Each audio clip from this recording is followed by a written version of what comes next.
question is, how do you set up a communications relay between a satellite and a ground station? So, here's the Earth. There's the Earth. And the atmosphere, your satellite, since he's in Leo, he's going to be, 400 clicks up. So he's really only going to be about this high above the ground, right? Even that's an exaggeration. So what you want to look at is what your watch circles will be. How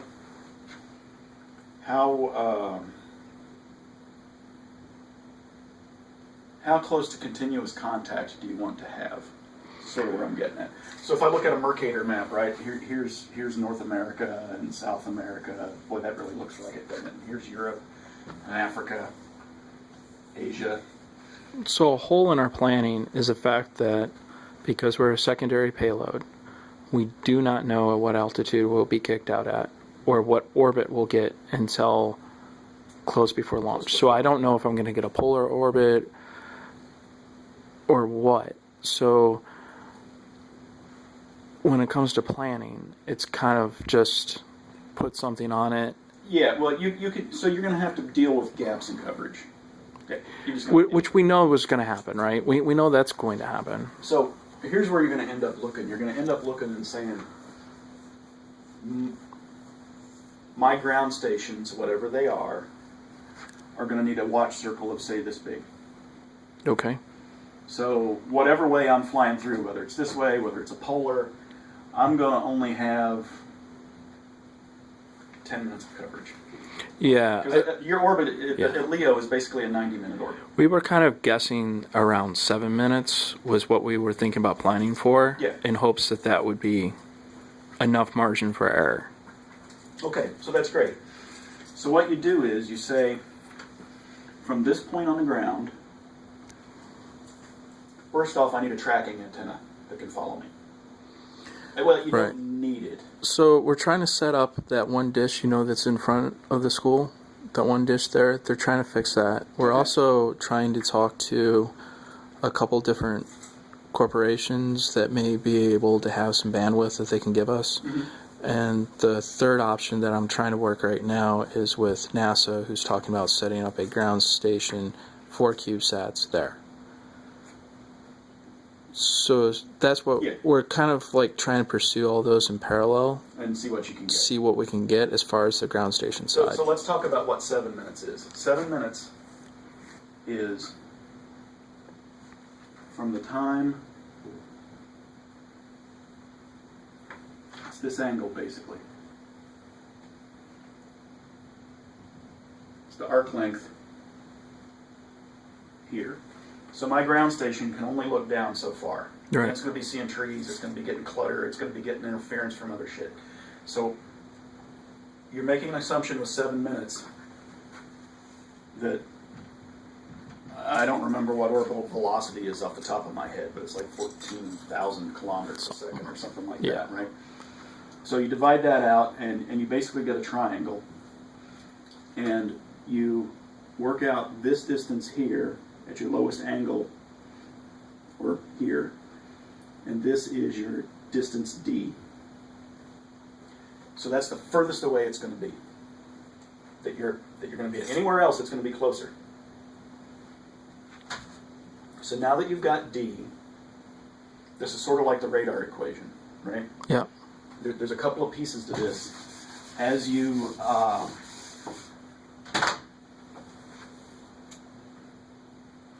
so you've got your bird flying along here with a little antenna on him. And his antenna is going to be shit. I mean, you're talking these CubeSats, they're only this big. You're not going to get a high gain antenna on this thing. And if you did have a high gain antenna, you'd have to articulate it to try and keep it at this, and you're adding a whole freaking... Yeah, and our power available is going to be so small anyway. Your power's balls. Yeah. You've got nothing for power. So, you'll just try to find an antenna that's good enough. Where Okay. you're gonna get your gain is down here on the end with this big ass dish, right? So your communications, the formula looks like this. I have some P out here, output power, and it is a sphere. It's radiating out on a hemisphere. It's a hemispherical wavefront. So the surface area of that sphere is r to the fourth, or is it r cubed?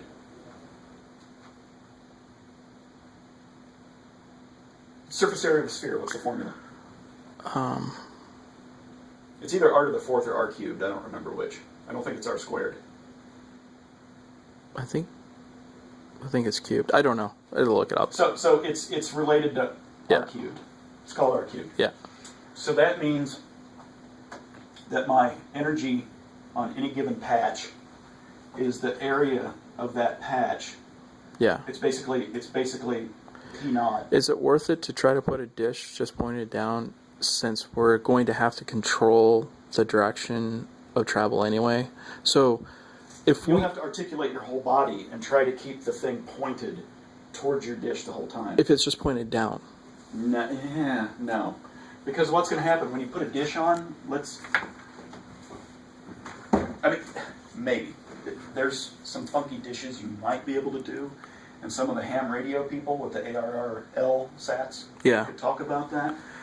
They end up something that actually looks like a pie plate with the antenna sticking out like that. Yeah.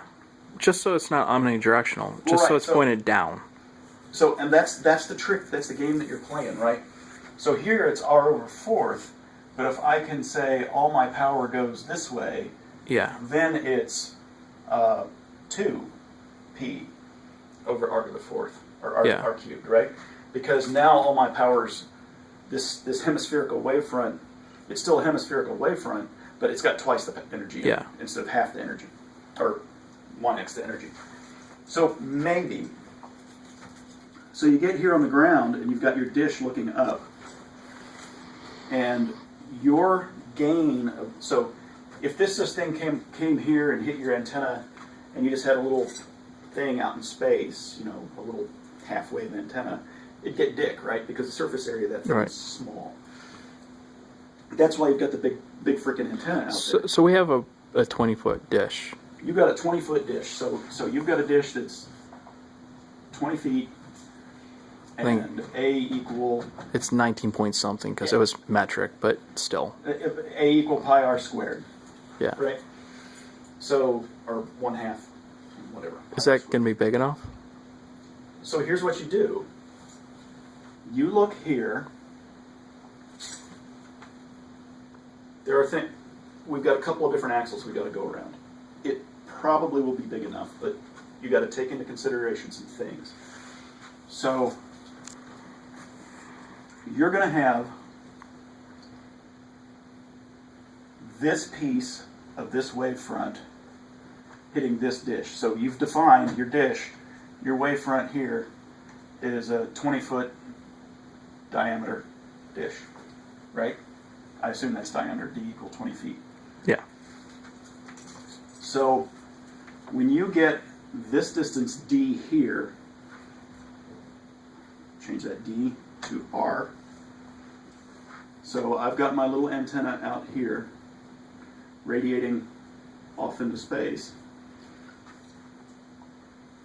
You know that I have this patch here times that, so that's a gain function. So we'll call it A is the gain, which is the surface area of that, times 2p naught over r cubed.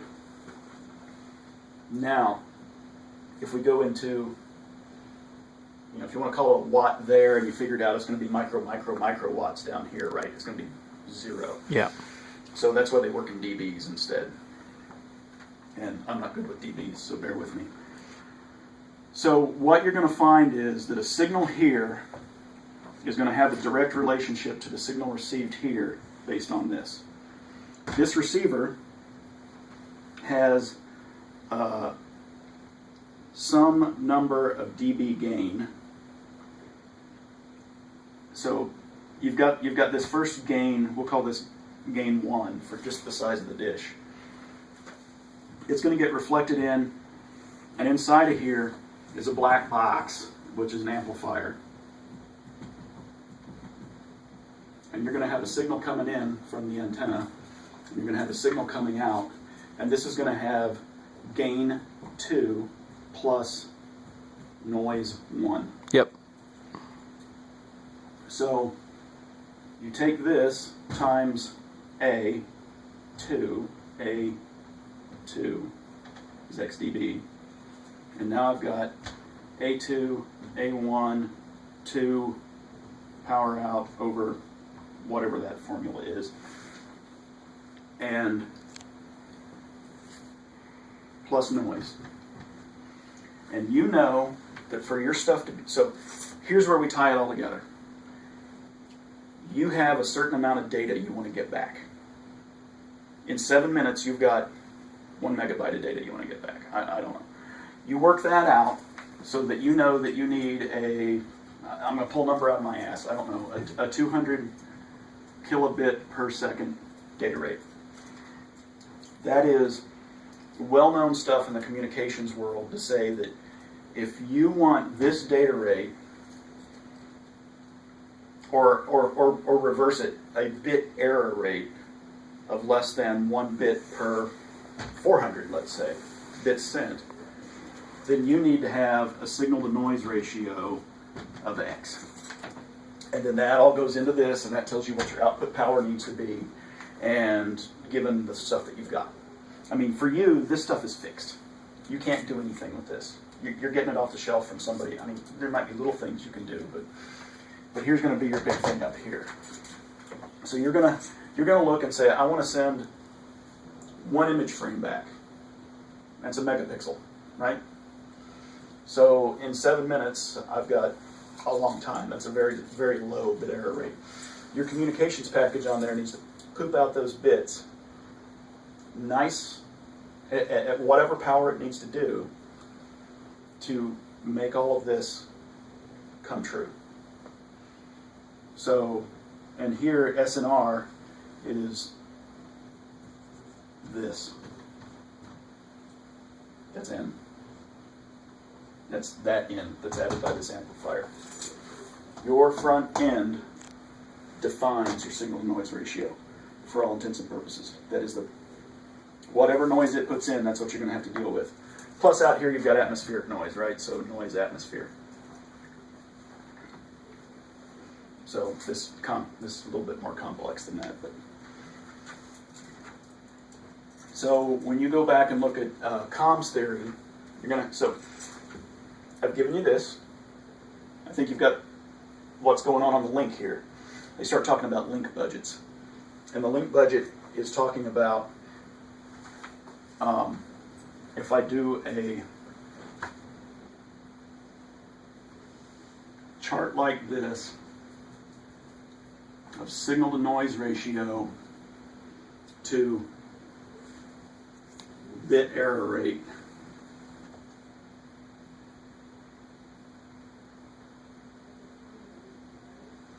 see something like that. As I get better and better signal to noise, my bit error rate is going to go down, because I can discern my signals from my noise much better and not confuse a 1 with a 0. Bit error rate is a function of, to put it clearly, is obviously a function of signal to noise, but it's also a function of transmission speed.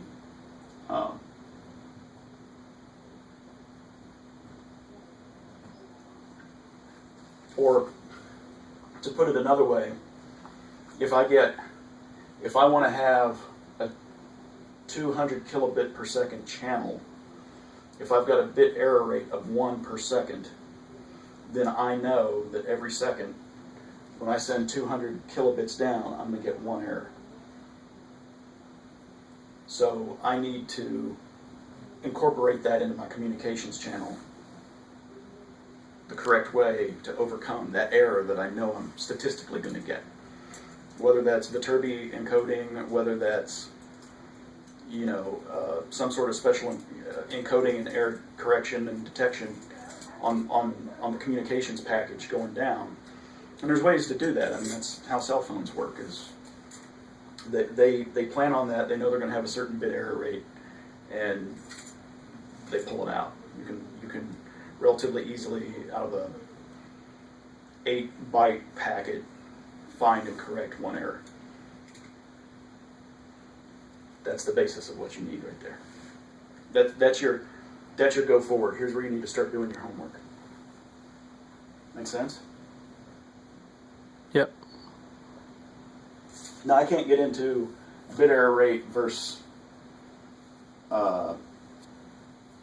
signaling rate. I don't know that. I'm not a communications guy, but I can talk about the link. This much of it. And you've defined it by saying whatever my lowest look angle is, or how long this is going to be. So now you can do your trades. Does it make, if I can do a 7-minute window,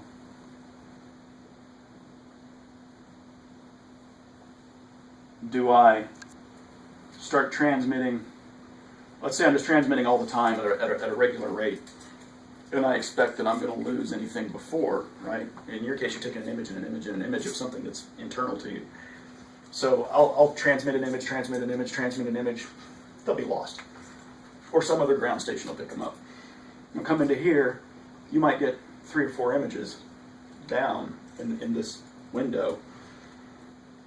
One of your trades becomes, do I want to have a wide look angle and a slower bit rate, or am I better having a narrower look angle versus a high bit rate? High bit rate will equate to high power.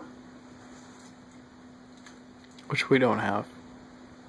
Which you don't have. Well, but you've got, like I said, what you might end up doing is saying whatever communications package I choose, I've got 3 watts. Let's say I've got 3 watts over the whole mission. I can do an average 3 watts. Whatever 3 watts for my whole internal system, everything I got to do.